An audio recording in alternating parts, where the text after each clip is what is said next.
Big reaction today to the Supreme Court's bombshell decision to overturn Roe v. Wade, leaving the abortion rights to state lawmakers. Just moments after the announcement, Americans on both sides of the debate took to the streets to let their feelings be known. Amber Cogliano has our reports.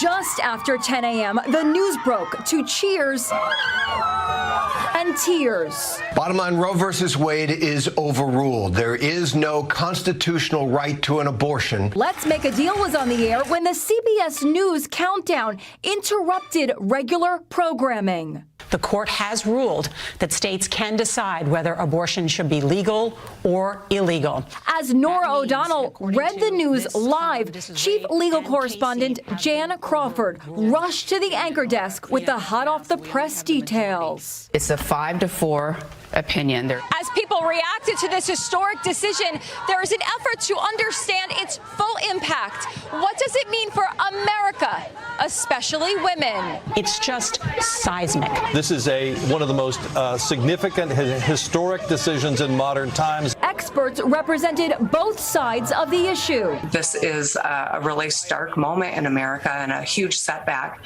for every generation younger than me, who now will have fewer rights than my generation. We are just thrilled by the Supreme Court overturning Roe v. Wade. It's long past due. Firebrand Congresswoman Marjorie Taylor Greene was swarmed as she expressed her joy over the decision. House Democrats chanted as they marched in protest to the Supreme Court. Congresswoman AOC took a megaphone. Speaker Nancy Pelosi looked downcast when she began her press conference. There's no point in saying good morning, because it certainly is not one. Famous names lit up social media. How dare they? Absolutely tone deaf to the will of the American people, writes Bette Midler. I am heartbroken for people around this country who just lost the fundamental right to make informed decisions about their own bodies, posted Michelle Obama. Today's decision closely matches the draft decision that was leaked last month. When that document was leaked, high fencing was erected around the Supreme Court. You can still see it in place today. There was also police in riot gear. As for the status of the leak investigation, I'm somewhat skeptical that if we don't know by now, we probably won't find out, at least not for many years.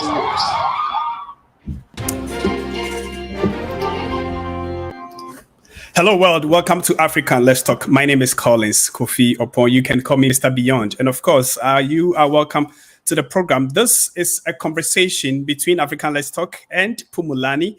We're talking about the aftermath of the Supreme Court ruling overturning abortion rights for the states to now decide on what to do. Indeed, there have been conversations coming out from this, and I know you may also have your own conversation. Please, if you are joining us, you can also share your views, even whilst I welcome my guest to tonight's program. I have with me Madam Comfort Dondo. She is the Executive Director of Phumulani, Minnesota African Women Against Violence, as well as Beatrice Adenoni. I hope I got the second name correct. She is a speaker and indeed a business coach. And I'm going to have this conversation with these two ladies to understand what the whole ban of abortion means to them. And of course, at some point in the conversation, we'll delve into the politics of things to know, even when it comes to voting, what trends do we vote on as people in the African community. My name again is Collins Kofi Opon. Ladies, you are welcome.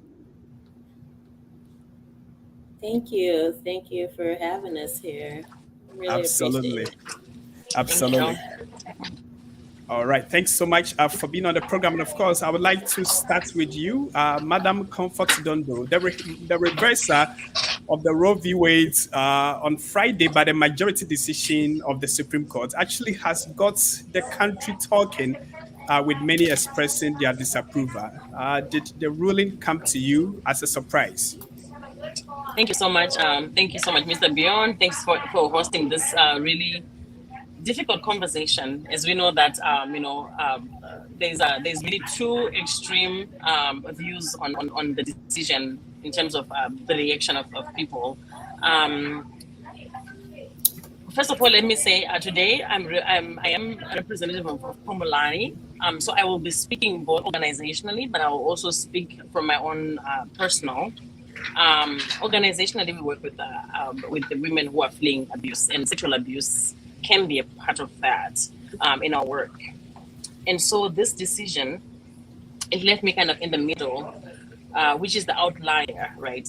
When a woman is sexually assaulted and she gets pregnant, what is the decision?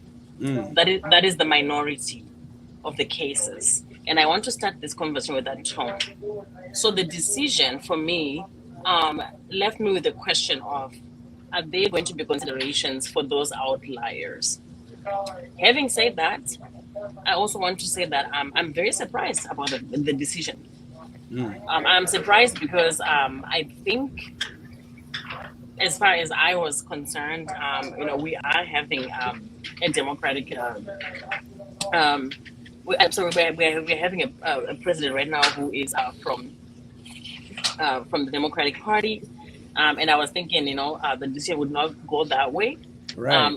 And my colleagues and I this morning we had a meeting with the Sexual Assault Coalition, and we were very, very shocked with the decision.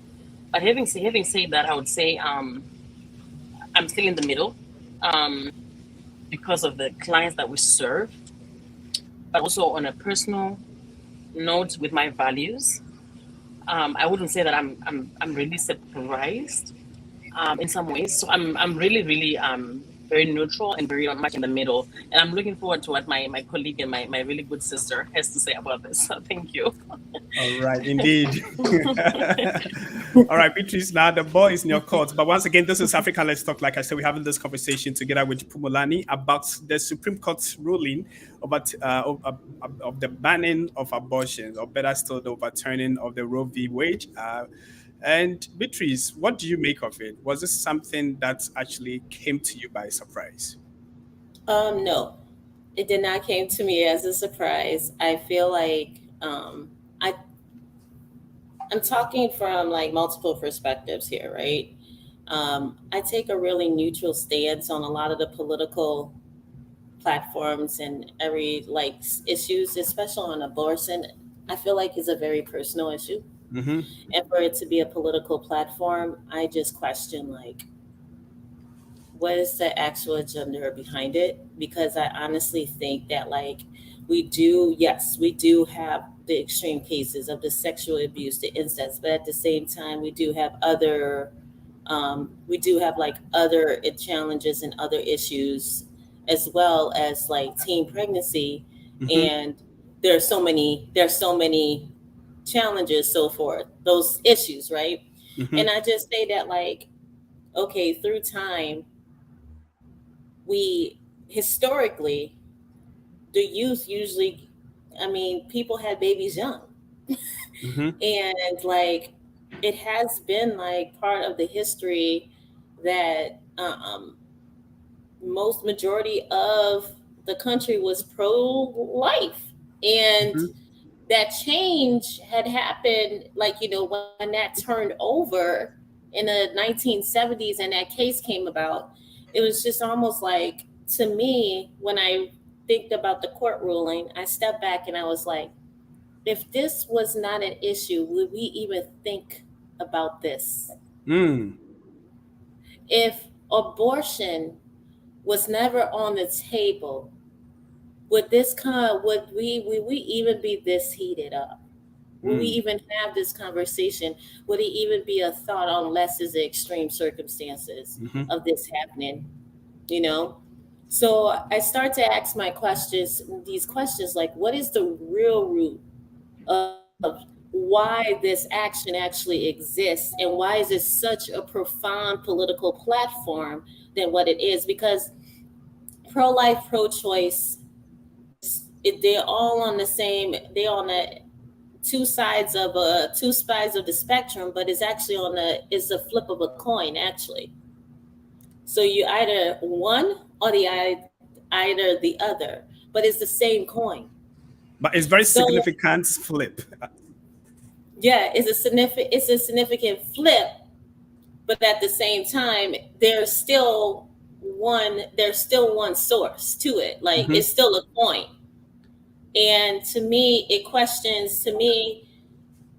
I question, like, why did this exist? What is the genesis of it? Why did it have people so on, to the degree that they're so on opposite sides of the spectrum that they couldn't even talk and see each other's point of view of it? So to me, it's almost like this is a strategy, and it's a strategy to talk about something that is not even so personal, but it's actually really like something that, if this wasn't brought to the light, would it have been something else? Would we even think of even doing that act to a child? Or would this even cross our mind even from a behavioral standpoint? So I'm just really thinking, like, who is like energizing this beast to keep going?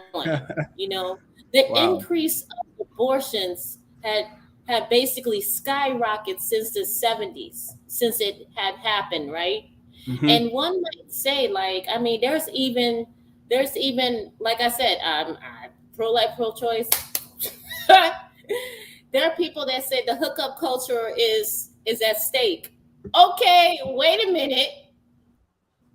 So there are people using it as birth control too? Or like, there are so many questions. So it just I can go into the dark side of it. And like, we can go all the way, but like to me, this whole thing does not make any sense. Wow. I'm still trying to figure why there's something so personal is a political and a court issue. That's how I can't process it. And this is where I'm at. And this is how I've always been. That's the reason why I'm like Roe versus Wade. I understand it, but I couldn't even process it because I'm trying to understand, how have this become this? How did this get here? Right. That's where I'm at. And what started this? Yep.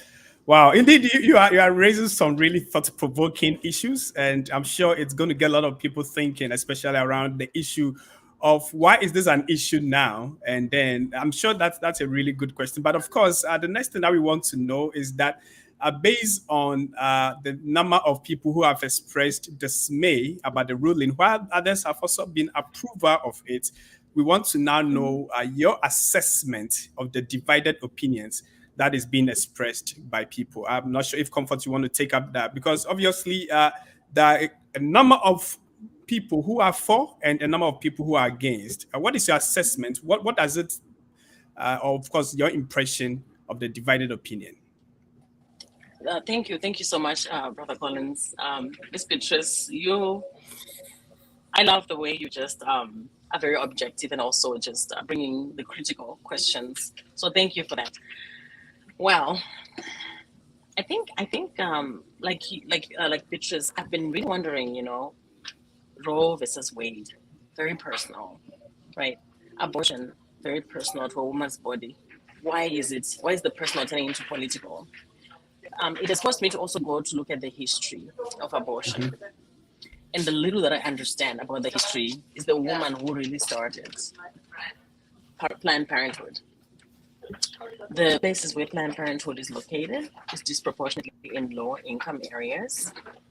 The reason why she started Planned Parenthood was really around, getting rid of the so-called undesirables. If we really understood the history, right? And then when I look back in hindsight, like now present day, I see that the people who are really are not happy with this decision are disproportionately people of color, for whom Planned Parenthood was established to essentially get rid of, right? And so this leaves a lot of questions for me. I don't have any solutions, but it leaves a lot of questions for me. Like my speaker here this evening, it leaves a lot of whys, and it kind of forces me to go into a critical thinking space where I say, I choose not to take sides. I want to be in the middle, and I want to continue to critically ask questions. Why? My mom always says, ask questions like a 2-year-old. Why? Until you get to the solution. And so that, for me, is the most confusing. And I think that with those comments, I'll let my sister take it from there. Yeah. All right. So, Beatrice, obviously, there's been a very clear divided opinion about the ruling. What do you also make of it? And of course, in your submission, you talk about the pro-life and, of course, the pro-choice. What do you make? What is your assessment of the divided front as far as the ruling is concerned? As far as the ruling and division, I don't even think people understand what they were processing. I don't even think that they're processing it they're only processing it from the emotional standpoint, and like how the outcomes of what happens when this doesn't, when you don't do this or you don't do that. I just don't feel like, if I step back from it, it's almost like, are they really asking themselves the question? Because I want to know, why are we really fighting? For the thing is that it's just giving back to the states. It's not that you can't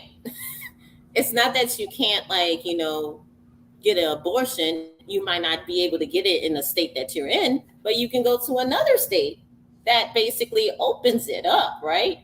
So to me, the first thing, Comfort really touched on it, like the genesis of it, it's really very sinister and racist, white supremacist. I mean, I can go through the whole list, right? We're talking about we're talking about like white supremacy, racism, and everything. That woman is the most racist. Like this is the most racist agenda that I have ever read.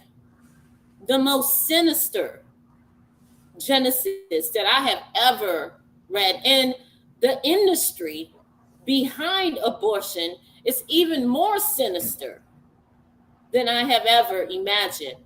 When I opened my mind years ago to a whole nother industry, it's the abortion industry. And like there's just this whole industry that nobody talks about, that goes under the table, that's really heartbroken and like really devastating. And if people actually know what they even do with the body parts, people, it will blow your mind. So it almost like had me not even disregarded, because it's almost like, no, y'all don't even understand what you're processing. This thing is so deep and heavily conditioned within society that, like, you would think that you're taking one side over the next. But if you really read in the layers and really look at what's really going on, Roe versus Wade was never about babies. It was never about what was surfacely talked about. It was a whole nother agenda that people have never really even fathomed. So there's so many aspects to this that like it's almost mind-blowing and heartbreaking at the same time. Wow. So my heart is breaking that we can be on these extreme sides, but we really are not really processing what we're experiencing at all. Wow, indeed, you are bringing a whole new dimension to what indeed many people are not paying attention to, as to the why, of course. And of course, that is why we are on this program. We're going to just take a quick break. And when we come back, we expect also viewers to chip in with their opinion, of course. Any questions whatsoever, please, you are more than welcome to leave your questions or feedback or your comments in the box. And we will be back to talk some more right here on African Let's Talk. Big reaction today to the Supreme Court's bombshell decision to overturn Roe versus Wade, leaving the abortion rights to state lawmakers. Just moments after the announcement, Americans on both sides of the debate took to the streets to let their feelings be known. Amber Cogliano has our reports. Just after 10 a.m., the news broke to cheers and tears. Bottom line, Roe versus Wade is overruled. There is no constitutional right to an abortion. Let's Make a Deal was on the air when the CBS News countdown interrupted regular programming. The court has ruled that states can decide whether abortion should be legal or illegal. As Nora O'Donnell read the news live, Chief Legal Correspondent Jan Crawford rushed to the anchor desk with the hot-off-the-press details. It's a 5-4 opinion. As people reacted to this historic decision, there is an effort to understand its full impact. What does it mean for America, especially women? It's just seismic. This is one of the most significant historic decisions in modern times. Experts represented both sides of the issue. This is a really stark moment in America and a huge setback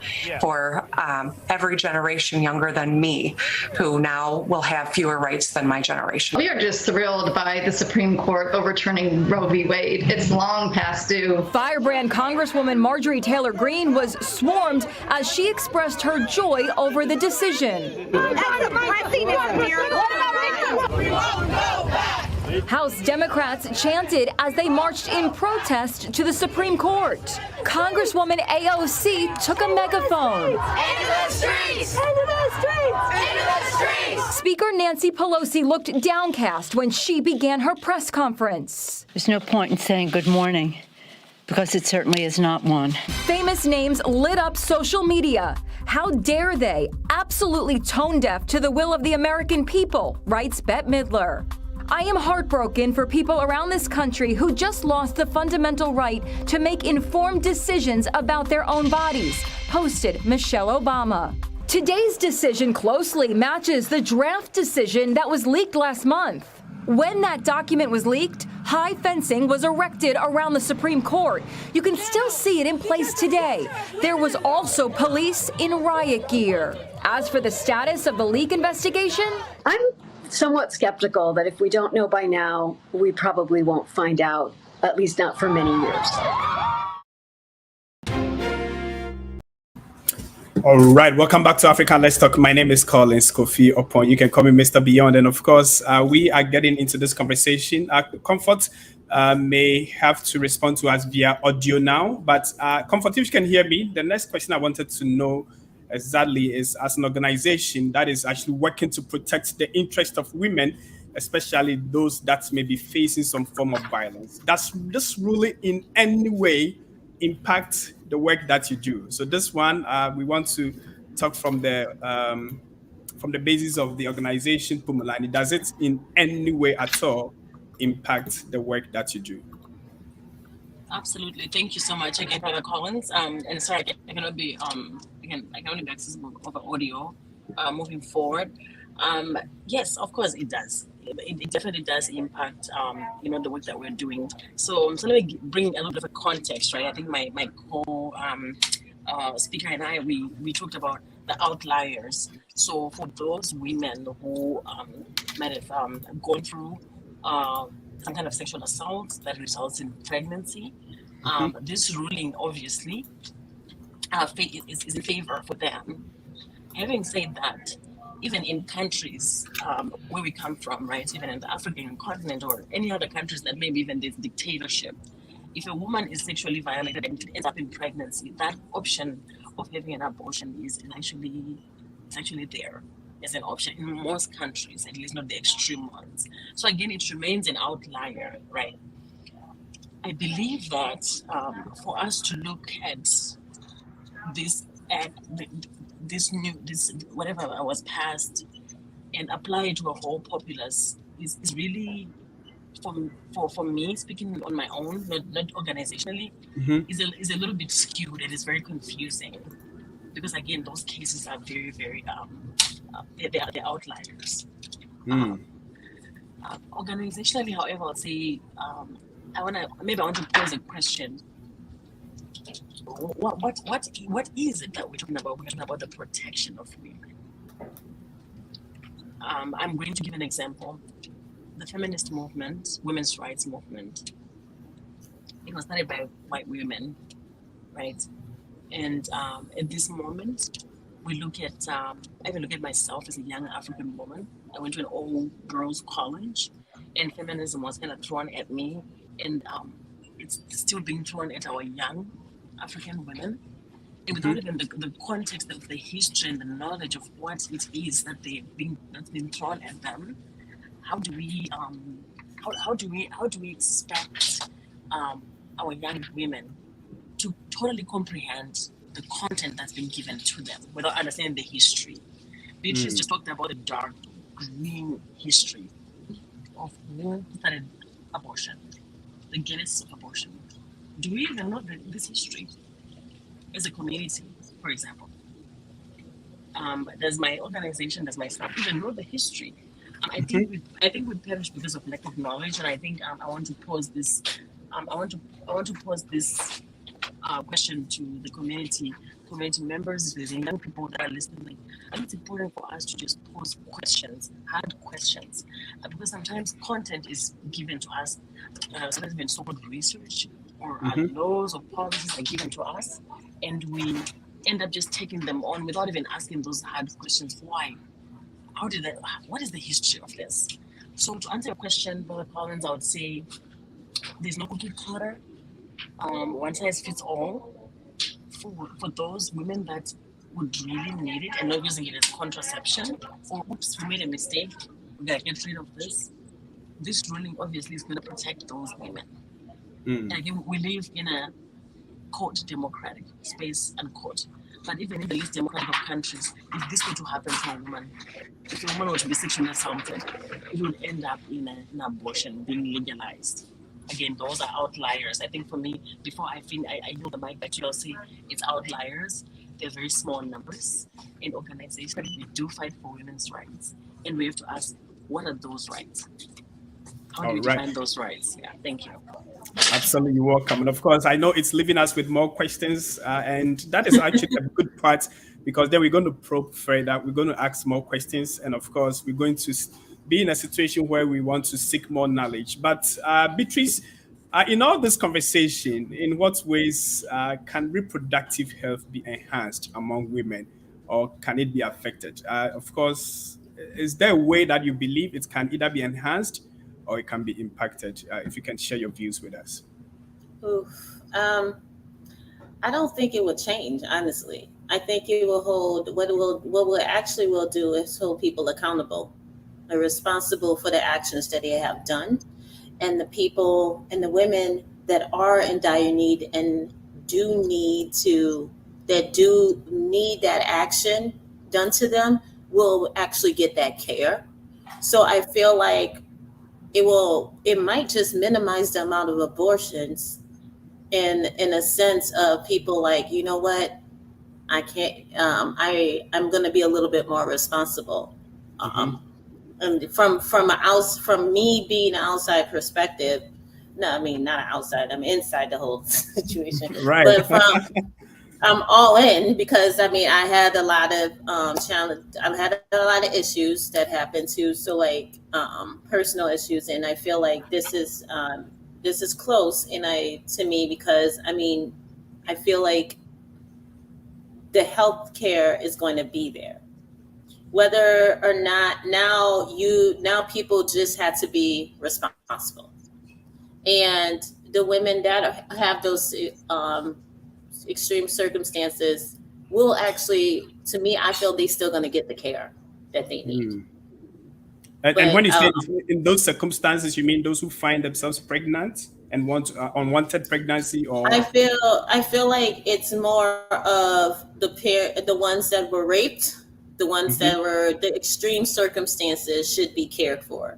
The ones that are finding themselves with unwanted pregnancies and everything like that, there is a responsibility. I'm always like, when there's an action, there is a reaction.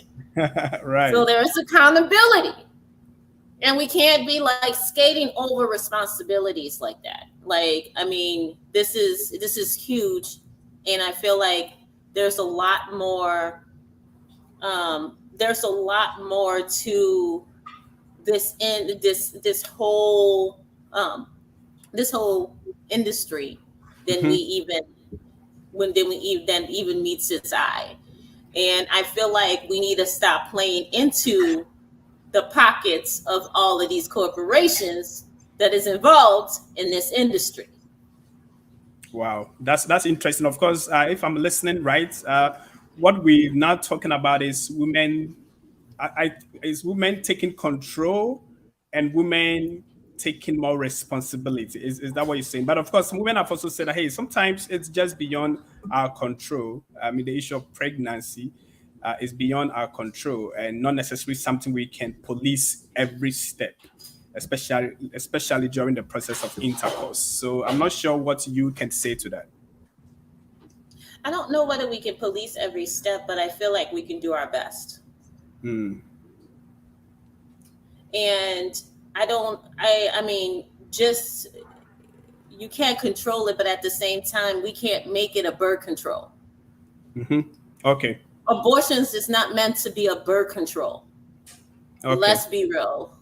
Like, let's not sugarcoat this. Like, right. If it happens,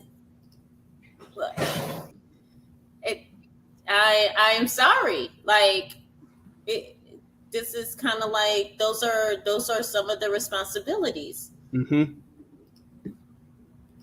Okay. No, this is very important. And again, I think for me, as a man, it's hard to speak to these things. Actually, it's kind of really difficult for me to speak to it. But I feel, yes, there's going to be more situations where people are going to ask questions. People are going to be more decisive, and of course, in terms of responsibility, taking more responsibility even before the process of having sex, because obviously there have been restrictions, and we are looking at how it's going to impact reproductive health going forward. Madam Comfortondo, if you're still on the line, what we want to find out from you now is, does this bring in the voting trend that we've seen? Is it really a Republican and a Democrat issue? Of course, I've also heard from Republicans who are maybe against the ruling, and I've also heard from Democrats who are for ruling. In your case, is it really a political situation? And if it is, how are people drawn into it, and how can we avoid getting really, like Beatrice said, the whole scheme of things? How do we stay away and be more constructive about how we deal with these situations? Absolutely. Thank you so much again, Brother Collins. Beatrice, thank you. Amazing contributions. Let me lead this conversation by saying also, as my sister was sharing, I realized that Phumulani is do our work. One of the most pivotal moments when a woman is pregnant is when abuse goes up significantly. And most of the abortions that happen is because the woman, her body just experienced trauma. She just found out she's pregnant and she's unmarried. And the partner who was lovey-dovey all of a sudden turned abuser, is coercing her to making an abortion as a way to keep her. Now, many of us don't even pause to ask, what is that woman going through in that moment? Is that what she wants? Sometimes if she's unmarried, for example, if she's African, there's stigma that comes with that. So she makes the decision in a place of disempowerment. So I wanna pause those scenarios. There are too many of them, and we ask the question of, is that really women empowerment? Just a question, right? And then to go back to your question, I think I give this example. I give this example to say, I think as a people, I want to invite everybody to start to really engage in critical thinking. I think sometimes, and I mean this respectfully, I think sometimes we're too tired, we're working too hard to sit back and reflect and ask hard questions. This is an example that has got me thinking a lot about how do people make decisions they make when it comes to voting. Because I gave an example earlier on. A lot of African people were raised in a Christian background, sometimes Muslim background, but they're all somewhat conservative, right? And it doesn't reflect on how we vote sometimes. And I'm always wondering, how are people making decisions? Some of the decisions, are they aligning with your values? Because when you start voting against your values, you start to vote against yourself. Right. Are we going with the crowd? This weekend, I had the privilege to host about 40-something African women, and I was surprised. Most of them are really entrepreneurs. The entrepreneurs maybe who have been started, and their values align with a certain kind of party, right? But it doesn't reflect on how they are voting. So I'm wondering what it is. What is it that's driving people to vote the way they vote? Because you can easily vote against your own, Your own values. your own values without even realizing it. And so I think for me that is the big question. And I'll piggyback to my first point of when a woman gets pregnant, homicide rates go up. When a woman gets pregnant, coercion to have an abortion goes up. Is she really making the decision in an empowerment space? Is that empowering her? That's number one. The second part is what happens after the abortion. We don't talk about it. Nobody wants to talk about it. The impact of abortion on women, mental health, the trauma. Nobody wants to talk about that. So I just want to. I think today was just a moment to say, let's go there. Sometimes we want to be very diplomatic. We don't want to ruffle the feathers. But I think if we're going to have transformation and we're going to have liberation, we have to be able to come to the table and have these hard discussions. So with that being said, Brother Collins, thank you so much for those hard questions too. And again, hard answers equally. And I'm really learning a lot. And of course, there's a lot we have to take into thinking. Now, Beatrice, what is your view also about voting trend and how these things impact the whole thing? Of course, Comfort raised a very important point that in our community, we have values, but then sometimes we are voting on trends which are against our values. What is your submission as well? So it goes back to like, we don't even understand what we're processing and what we're even comprehend the whole spirit of voting. Because like in school, I think it was boring. And I'm like, okay, my parents is Democrat, so I'm just going to be a Democrat. Until I started learning about politics and started to learn about the scheme. I mean, I went down many rabbit holes and I'm like, oh my God, I didn't learn this in school. What is this? Like, well, okay, I was born into all of this. And some of this I don't even believe in. And I don't even take as my value. And like, so sometimes at one point I was like, what do I really believe in?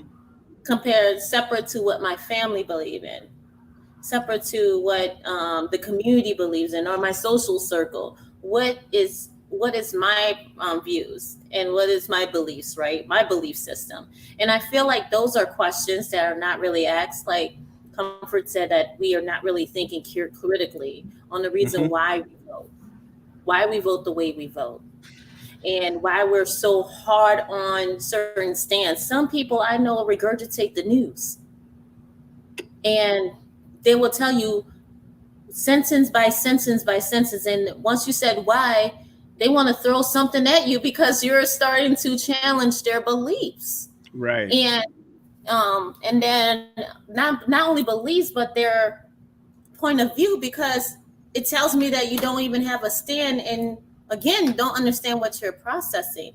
And as far as like this whole the whole Roe versus Wade and the whole political platform and all these there's so many different platforms that should not even be political platforms. Wow. To the point that I don't even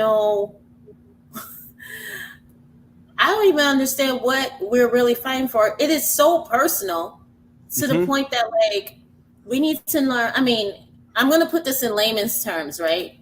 I need to know what's going on in your body. I need to know that you're going to do this or that. I need to know who you're sleeping with in the bedroom. So this needs to be a political platform. I need to know like what it's just. I need to know like who you're dating, or like all of these different things. Like where are you? All of these different like personal things that does not have anything to do with your character. Does not have anything to do with who you are. And the Democrat versus Republican, people don't even know the history of America. That America is not even a democracy. It's so like we can open a whole nother can of worms. That the Republican Party was originally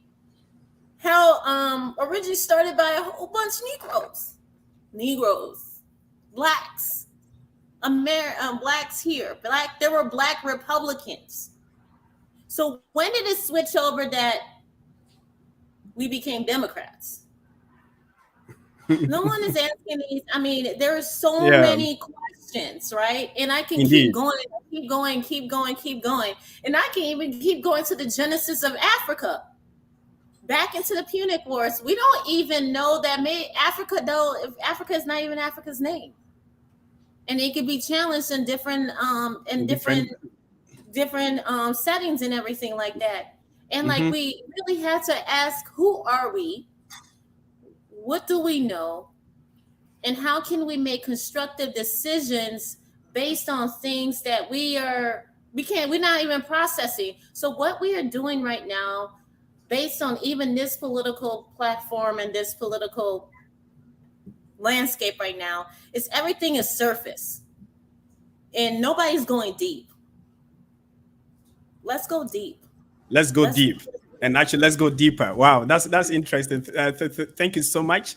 And like I said, I've actually experienced more questions on this show than I came on with. But that is the good thing, because then we can go deeper and search within ourselves and, of course, into our thinking to see what is going on. How does it align with our belief, and how does it align with we as people, and how does it challenge the movement that we are upbuilding? Before I let you ladies go, I would like to take your concluding remarks.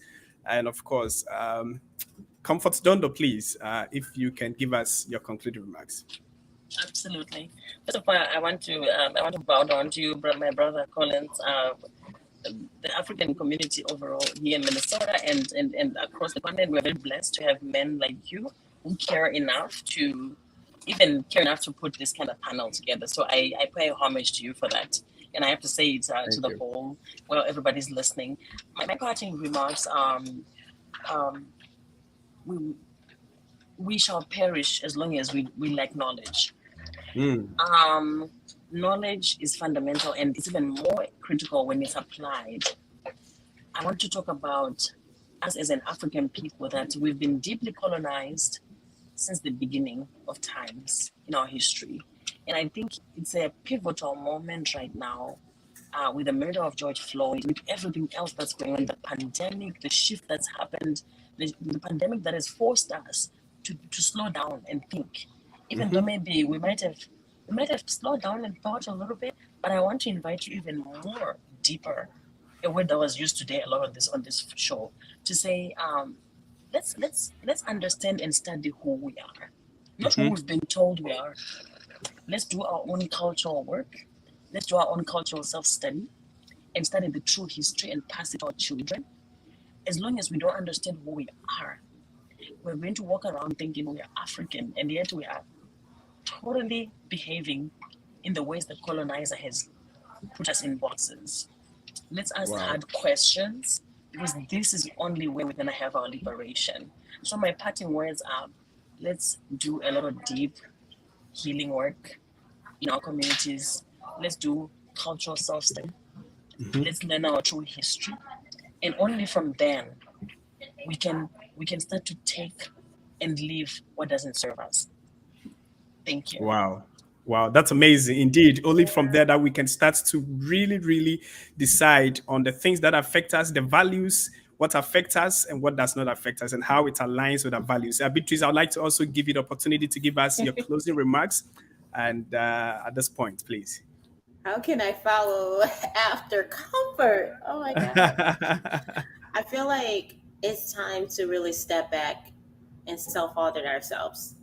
Be a little bit more introspective and reflect on what we're experiencing. And I feel like we're not processing it. And the moment we start to step back and ask the real questions, we will get a lot of the answers we need. And I feel like we are at a critical moment, like Comfort said, and it's time to evolve. And like, this whole political perspective right now, Roe versus Wade, is a sign that, like, hey, you know what? Civilization is at a peak, at a point of no return. And like, we can't go back to our old ways. We literally need to evolve and basically get to what is the next level of humanity? What's the next level of the communities, African community? And how can we get there instead of being constantly in survival mode and move into thriving mode? And how can we thrive within ourselves and thrive within the communities that we live in, and start asking ourselves these really, really tough questions that where do we really stand in the world? Because most of the time we don't even know what our political views is. We're just going along with the trends. Wow. That is interesting. Thought-provoking, ladies. I truly appreciate your time on the program whilst we talk about the aftermath of the Supreme Court ruling, indeed, almost and banning abortion and now giving the right to individual states to make that decisions for their people. I truly appreciate the thoughts. I truly appreciate the comments, the questions that has actually come up from this conversation, and definitely we'll do a follow-up to take it from there, to try as much as possible to answer the hard questions and see how we can get our community involved in this process of rethinking our life and rethinking Africa. Thanks so much, ladies, once again. Thank you. Thank you for having me. Thank you so much. Thank you. Thank you. You are very welcome. Indeed, I've just been speaking with Madam Comfort Dondo. She's the Executive Director of Phumulani, as well as Beatrice Adenoni. She is a speaker and, again, a business coach. We've been talking about the overturn of the Roe versus Wade by the Supreme Court, that is banning abortion and now giving the power, the authority to states to make that decision for their people. If you have any thoughts, you can always follow up with your questions, your comments, and would like to hear from you as well. My name again is Collins Kofi Upon. To be coming again another time with another exciting edition of African Let's Talk. Please have a good evening.